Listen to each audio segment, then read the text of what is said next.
வரிசையாக ஒரு 6 வருஷமாக வீட்லேயே உட்கார வச்சு சமைக்க வச்சு இப்போ தான் வெளியே விட்ருக்காங்க. உண்மையாலுமே பார்த்தீங்கன்னா பாவம் இந்த அழகு மலர் அப்படின்றவங்க. எதுக்கு தான் பாவம் இந்த மாமனார் வந்து இவ்வளோ கொடுமை பண்ணுறாங்க, மாமியார் அதுக்கு மேலே ஒரு டார்ச்சரு பெரிய ஒரு டார்ச்சராக இருக்குது. இதெல்லாம் பார்க்கும்போது நமக்கு ரொம்ப வந்து வெறுப்பாக இருக்குது அப்படின்னு சொல்லலாம். உங்களுக்கு அப்படி தோணுச்சுன்னா கீழே கமெண்ட் செக்ஷனில் கமெண்ட் பண்ணுங்கள். நம்ம சேனலில் புதுசாக பார்க்குறவங்க வந்து சப்ஸ்கிரைப் பண்ணிக்கோங்க.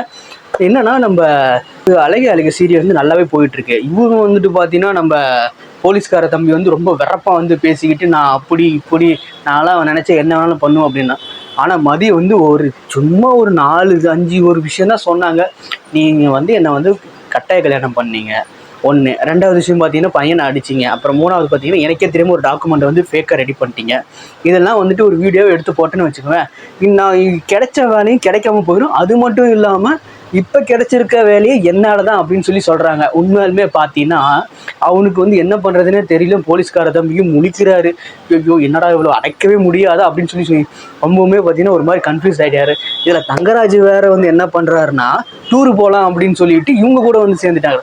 அவங்க தான் சின்னஞ்சிறுசுங்க போகிறாங்க. 2 குழந்தை வச்சிருக்கேன், நீ ஏன் போயிட்டு இருக்க அப்படின்ற மாதிரி தான் இருக்குது. இவங்கள தான் இப்போ அழகு மலரை வெளியே விட மாட்டாங்க. அவங்க ஹஸ்பண்ட் எப்படியாவது வந்துட்டு பார்த்தீங்கன்னா பேங்க்லேருந்து ஒரு கூப்பனை ரெடி பண்ணி அப்படி இப்படின்னு சொல்லி எப்படியாவது வந்துட்டு இந்த ஜோடியும் அந்த ஜோடியும் ரெடி பண்ணிட்டாங்க. இப்படி போராடிட்டு இருக்கிறாங்க போகிறதுக்கு. கடைசியில் இந்த தங்கராஜ் வேறு உள்ள வராரு. அவர் போட்டு சாவடிப்பாருன்னு தான் நினைக்கிறேன். அதை எடுக்காத இது எடுக்காத, அங்கே போகாத இங்கே போகாத, குழந்தைய வேறு வந்துட்டு அவங்க இவங்க நம்ம அழகு மலர் வந்து அவங்க அம்மா வீட்டில் விட்டுட்டு போகிறாங்க. இதெல்லாம் பார்க்கும்போது நம்ம தங்கராஜுக்கு தெரிஞ்சிச்சுன்னா போட்டு கொடுக்காம இருப்பாருன்னு நினைக்கிறீங்க? கண்டிப்பாக போட்டு கொடுப்பாரு, நல்லா தெரியும். நீ அங்கே போய் அந்த வேலை தான் பார்ப்பேன்னு தெரியும். அதனால தான் வந்துட்டு அவங்க பொண்டாட்டி ஃபஸ்ட்டே சொல்லிட்டாங்க, இங்கே கொஞ்சம் அட்ஜஸ்ட் பண்ணி இருங்க. அவர் வந்து சிடு சிடுன்னு தான் பேசிகிட்டு இருப்பார்.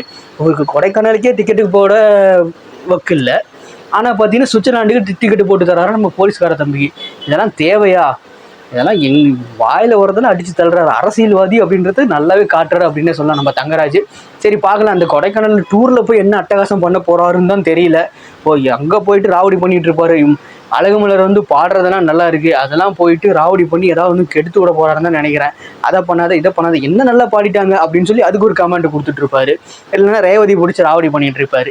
இதைத்தான் பண்ண தெரியும், வேறு எதுவுமே பண்ண தெரியாது. மதிக்கிட்ட மட்டும் இவரோட வந்து பாய்ச்சா வந்து பழிக்கல அப்படின்னே சொல்லுவேன். யாரெல்லாம் அப்படின்னு நினைக்கிறீங்களோ ஒரு லைக் வந்து தட்டி விட்ருங்க. பார்க்கலாம். மதிய பிடிச்சவங்க கண்டிப்பாக வந்துட்டு லைக் பண்ணுங்கள் நம்ம பேஜை. அப்புறம் சப்ஸ்கிரைப் பண்ணிவிடுங்க. பார்க்கலாம் இனிமேல் வந்து அப்கமிங் என்ன நடக்க போகுதுன்னு சொல்லிட்டு நம்ம பொறுத்திருந்தே பார்க்கலாம். எனக்கு நான் கெஸ் பண்ண வரைக்கும் அங்கே போயிட்டு சும்மா இருக்க மாட்டார். ஏதாவது ஒரு ராவடி வந்து பண்ணிக்கிட்டே இருப்பார், பண்ணாமல் இருக்கவே மாட்டார். அதுதான் நல்லது. ஆனால் எந்த மாதிரி ராவடின்னு தான் தெரில. இல்லை அங்கேயே வந்துட்டு மாமனாரை கூப்பிட்டுட்டு இந்த மாதிரி வந்து ராவடி இது பண்ணிட்டு இருக்கிறாரா என்னன்னு தெரில. அங்கே போயிட்டு பார்த்தீங்கன்னா அழகு மலருக்கு வந்து ஒரு நிம்மதியே கிடையாது. பருப்பு எங்கே வச்ச, அரிசி எங்கே வச்சுன்னு சொல்லி ராவடி பண்ணிட்டு இருக்காங்க. நம்ம அழகு மலர் ஹஸ்பண்ட் சும்மா இருப்பாரா? ஹீரோ போனை பண்ணி சுவிச் ஆஃப் பண்ணிட்டார். நீ 2 நாள் வந்து ராணி மாதிரி ஜாலியாக இரு அப்படின்னு சொல்லிட்டார். உண்மையுமே அதெல்லாம் பார்க்கும்போது இவங்க 2 பேர் ஜோடி வந்து நல்லாவே இருக்குது. இவங்களும் வந்துட்டு சேர்ந்துட்டாங்க அப்படின்னா அழகுமதி வந்து சேர்ந்துட்டாங்கன்னா நல்லா தான் இருக்கும். பட் ஆனால் அவ்வளோ சீக்கிரம் சேர விட மாட்டாங்க. ஏன்னா சேர்ந்தா வந்து சீரியல் முடிச்சுருவாங்க. அது எல்லாருக்குமே நல்லா தெரியும். பார்க்கலாம் என்ன நடக்க போகுதுன்னு சொல்லிட்டு கண்டிப்பாக வந்துட்டு நம்ம சேனல் சப்ஸ்கிரைப் பண்ணிக்கோங்க. நம்ம நாளைக்கு பார்க்கலாம். பாய்.